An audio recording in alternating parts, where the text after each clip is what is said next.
Partia Socialiste ka vendosur që të jap vetes 3 javë kohë për të studiuar nëse duhet ja heqë imunitetin apo jo, hajdutes më të madhe të certifikuar të tranzicionit shqiptar të 3 dekadave të fundit.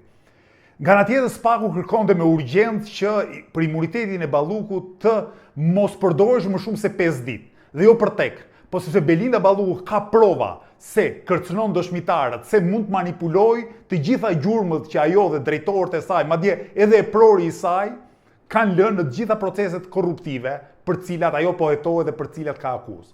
Edi Rama dhe Partia Socialiste nuk duan më t'ja dinë për asnjë normë të shtetit së drejtës.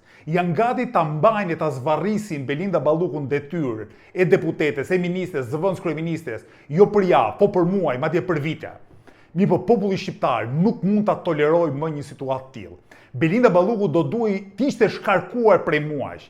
Belinda Balluku sot i duhej hequr imuniteti, që të kishim mundësi ne si shoqëri që të vendoseshim përballë provave dhe fakteve se si njëri kaq i rëndësishëm politik ka abuzuar me të drejtën, me ligjin dhe me interesin e qytetarëve. Po me sa duket, Edi Rama ka vendosur që o të mbjetoj bashkë me Belinda Ballukun, o të marrë fund e të bjerë bashkë me Ballukun. Ne si qytetarë do bëjmë ç'është e mundur që të ndodhë alternativa e dytë, nuk mund të ketë më vend në zyrat e shtetit për politikanë kaq të korruptuar si Balluku dhe Rama.